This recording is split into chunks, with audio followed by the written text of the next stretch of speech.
Da li vam je malo čudno što Vujadin Savić ne oglašava se što se tiče ove njegove afere?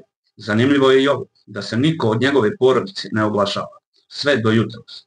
Jutros sam naišao na snimak gdje je Vujadinova majka objavila da je ugostila u svojoj emisiji onog sveštenika monaha Antonija, koji je iguman manastira Ribica.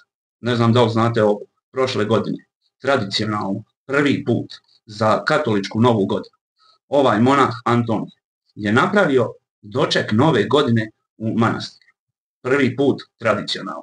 Moram primijetiti da je Vujadinova majka u svojim emisijama u posljednje vrijeme često dovodila kao goste sveštenike.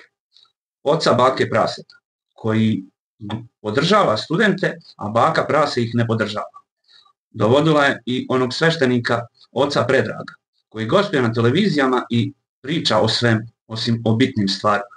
Da li ste ikad čuli jednog sveštenika da priča o poskupljenjima? I šta mislite zašto o tome ćute? Jel se samo meni čini ili Vujadinova porodica pokušava da zataška ovu aferu dovodeći sveštenike u emisiju? Oni valjda misle da smo mi oni čobani od prije 100 godina što čuvamo ovce i mislimo da Bog donosi kišu. Ja moram da naglasim da ja jesam vjernik, ali ovo mi nekako djeluje previše licemjerno. Novinari su od ljetos znali za ovu aferu. Vujadinova majka je za to vrijeme najvjerovatnije znala i ona, ali je dovodila sveštenike u svoju emisiju. Šta mislite da li je to pripremala javnost?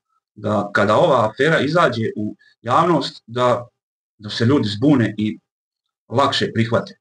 U stvari ja ne znam šta je ona time htjela da postigne, ali znam da jeste dovodila sveštenike u svoju emisiju.